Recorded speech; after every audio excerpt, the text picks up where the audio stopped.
2023 की इन गर्मियों के अगले 2 महीने कोक और पेप्सी और देश की जो बाकी छोटी सॉफ्ट ड्रिंक ब्रांड्स हैं उनके लिए काफ़ी मुश्किल रहने वाले हैं, क्योंकि अगले 2 महीने के लिए मुकेश अंबानी ने कैंपेन के लिए एक खतरनाक स्ट्रैटेजी तैयार कर ली है, जिसकी शुरुआत भी हो चुकी है। और अगर ये स्ट्रैटेजी काम कर गई तो देश में बस इस सेक्टर के टॉप के प्लेयर्स ही रह जाएंगे। छोटे ब्रांड्स को अपना धंधा समेटने की भी नौबत आ सकती है। कौन सी खतरनाक स्ट्रैटेजी पर मुकेश अंबानी एंड टीम काम कर रही है और कैसे छोटे से लेकर बड़े प्लेयर तक सबके लिए अगले 2 महीने मुश्किल भरे रह सकते हैं, चलिए समझने की कोशिश करते हैं। दरअसल मुकेश अंबानी की टीम ने कैंपा के लिए एक 2 मंथ प्लान बनाया है। अगर प्लानिंग ठीक से एग्जीक्यूट हो गई तो देश में कैंपा की बादशाहत कायम हो जाएगी।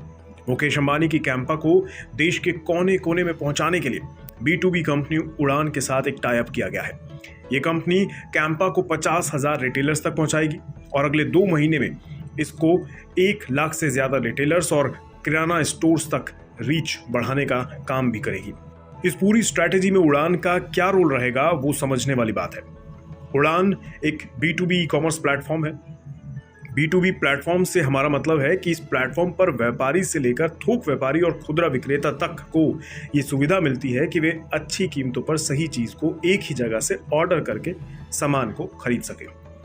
उड़ान को 2016 में सेटअप किया गया था।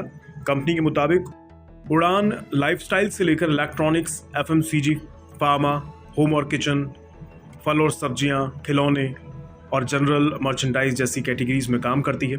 व्यापारी इस प्लेटफॉर्म पर अपने उत्पादों की मार्केटिंग और बिक्री भी कर सकते हैं। इसके अलावा उड़ान अपनी एक्सप्रेस सर्विस के माध्यम से खरीदारों को उत्पाद पहुंचाने में भी मदद करती है। यानी उड़ान दूर दराज के इलाकों में छोटे गांव तक अपनी पहुंच बनाए हुए है और छोटे व्यापारियों के सामने सप्लाई चेन के मुद्दों को हल कर रही है। और इसी चीज का फायदा उठाने की तैयारी रिलायंस करने जा रही है। उड़ान के साथ टाई अप से उड़ान के प्लेटफॉर्म पर कैंपा के 3 फ्लेवर अवेलेबल होंगे, जिसमें 200 ml, 500 ml और 2000 ml तक शामिल है। इसके अलावा रिटेलर्स के बीच कैंपा की पहुंच हो सके, इसके लिए उड़ान रिटेलर्स में जागरूकता बढ़ाने के लिए एक सोशल कैंपेन भी चलाएगी। साथ ही उड़ान कोल्ड ड्रिंक्स के एक्सपेंशन और बायर्स बेस पर भी काम कर रही है, जिसके लिए उड़ान ने हाल ही में प्रोजेक्ट विस्तार नाम से एक रूरल प्रोग्राम भी शुरू कर दिया है। इस प्रोग्राम का उद्देश्य FMCG और फूड प्रोडक्ट्स को आगे बढ़ाना है। इस प्रोजेक्ट के थ्रू उड़ान ऐसे गांवों की मार्केट में काम कर रही है जिनकी पॉपुलेशन 3000 तक है या उसके आसपास है। कंपनी का टारगेट अगले 10 से 12 महीने में 10,000 से ज्यादा कस्बों और गांवों तक अपनी रीच को बढ़ाना है।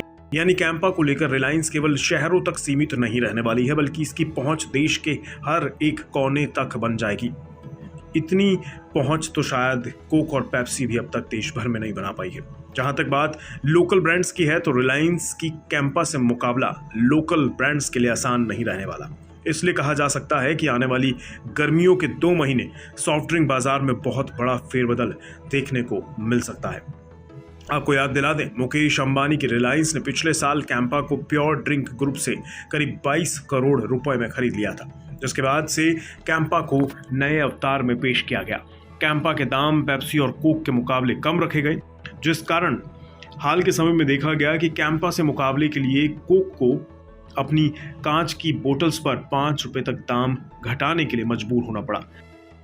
लेकिन अब धीरे धीरे दिखने लगा है कि कैंपा को आगे बढ़ाने की स्ट्रैटेजी वैसी ही होगी जैसी रिलायंस जियो के लिए अपनाई गई थी, ताकि मार्केट से छोटे प्लेयर्स की मार्केट हिस्सेदारी खत्म कर मेन प्लेयर्स के बीच की जंग रह जाए। आपको क्या लगता है, क्या रिलायंस कैंपा के जरिए अपनी दावेदारी मजबूती के साथ इस मार्केट में जमा पाएगी? कमेंट बॉक्स में बताइए।